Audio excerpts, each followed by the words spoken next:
This Glenn Danzig record, it's not good.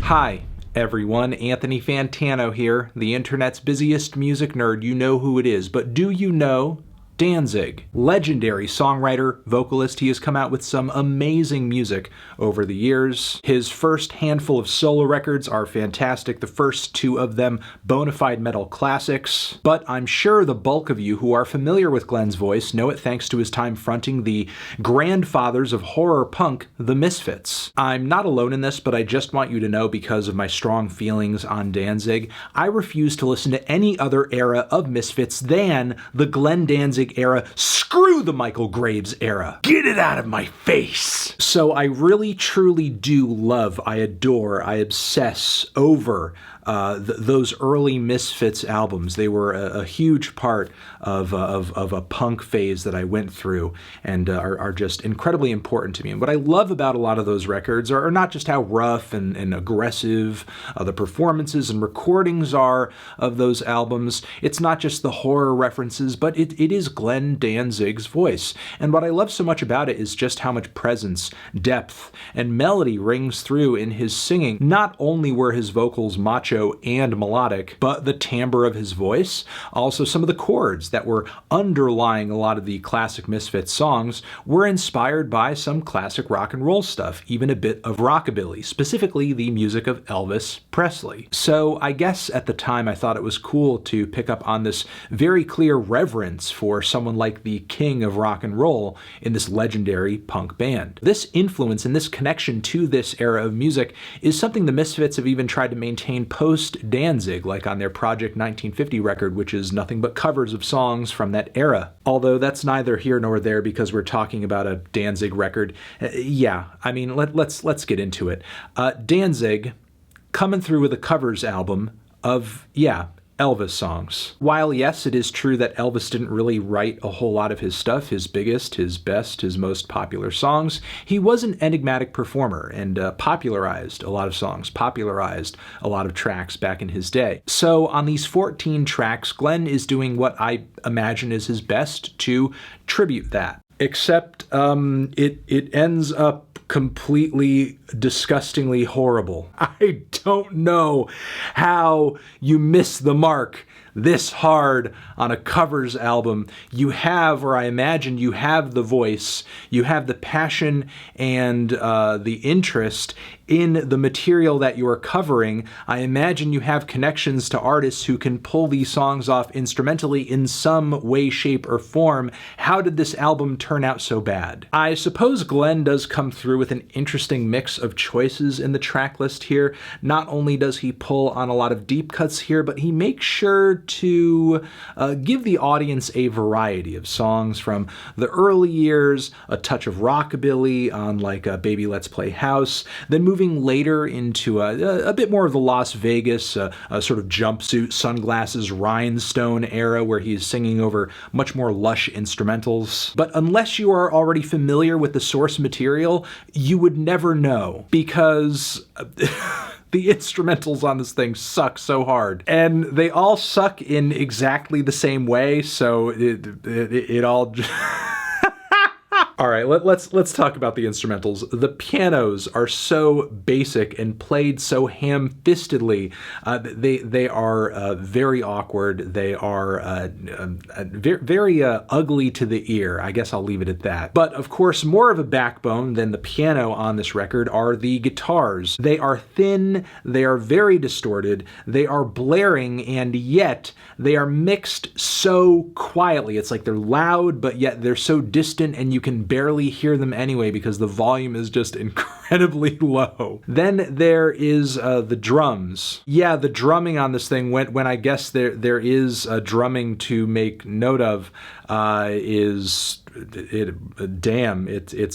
barely even present. But when I do actually hear like a full kit, it is some real like bad local band shit. This is not like top tier drumming in any way, shape, or form. Take note of the track One Night, for example, where the guitars and drums and vocals come together in a way where it just sounds like a really bad bar band. It just sounds like a shit-ass bar band playing and singing, because the vocals are not great either. I don't want to give up too much too soon in this review, but I'll get back to the sound of this thing for just a little bit.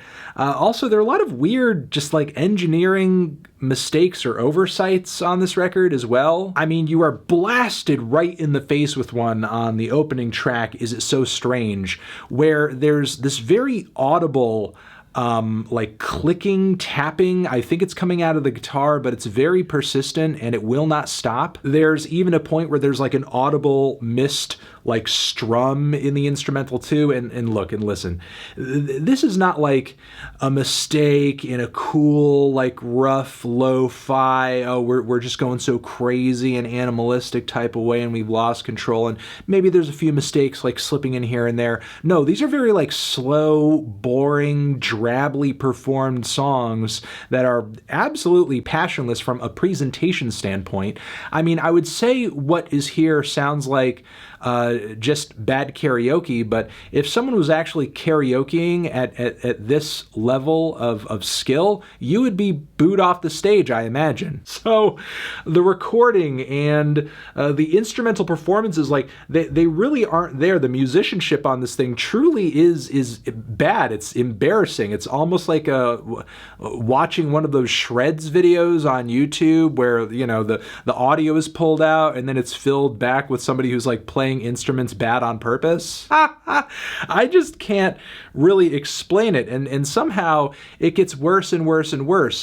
For example, on the track Fever, which is a song, honestly, I didn't even know Elvis had done a cover. I'm familiar with, and I absolutely love the Peggy Lee version. You give me fever, boo, boo, boo, boo. And Glenn's rendition, I imagine Elvis's rendition, wasn't all that much different.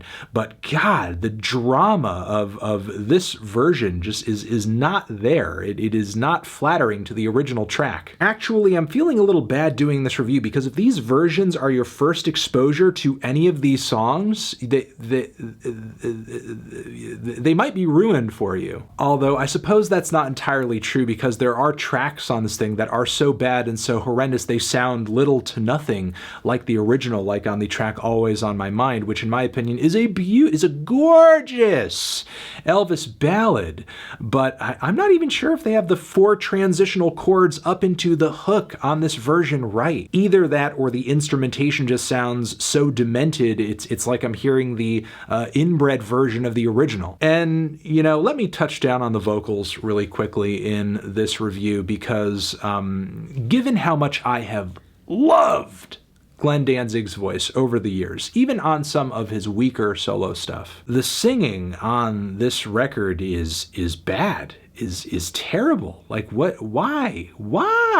Glenn is repeatedly missing notes, blatantly missing notes over and over and over and over on multiple tracks. There are songs on here where he like utterly fails to nail the hook again and again and again every time the hook comes up. I'm just wondering, did they listen back to these? Like they didn't care that he wasn't like in tune most of the time? Again, this is coming from someone who for a majority of his career has been a very competent singer. And this isn't just the case of, oh, well, you know, vocally you can't live up to Elvis. You can't sing as good as Elvis. No, it's not really like about having the most technical skill under the sun or anything like that. It's not like Elvis had the most technical skill of any singer alive. No, Glenn is just singing a lot of these songs blatantly out of tune. I will say with Girl of My Best Friend, he pulls off his best performance in terms of just sounding like Elvis, and his vocals are measured enough to the point where he's not veering too far outside of his range or completely falling out of the tune of the song, of the key of the song. But that's really the only point on this thing that just does not sound horrible on a vocal front. But it really all comes together into an abattoir for Elvis's songs. Like it's like the point of this record was to just slaughter all of them mercilessly. Yeah, it just sounds like I don't know, a bunch of drunk uncles doing Elvis covers. That's pretty much what it sounds like. And uncles who have maybe just picked up their instruments recently, like, you know, they haven't been playing them for all that long. They just decided to start doing this Elvis cover thing for fun. And each song here is just like another recording of them totally killing it in the garage or on the back patio. I don't get how this album ended up this way. Like, considering everyone who's attached to it, how did nobody be like, yeah, like these all kind of need another take? They need something. They need help. Help, please help. Like, even under the most lo-fi or punk sonic standards, this completely fails to cut the mustard. I don't know if I have anything else to say about this. This is just straight bad. Glenn could have done a lot better, especially just by Elvis. You could have, man, you're disrespecting the king on this. I feel like that is what is being done here, inadvertently, maybe, but still. It's actually worth wondering, is the material on this somehow less flattering than Doug Walker redoing all of those Pink Floyd songs on the Wall? I suppose maybe the Doug Walker stuff is worse because he's actively trying to disrespect the Wall as a piece of art and a musical and cinema franchise, but still, this comes at least kind of close. Yeah, this Danzig record, it's not good.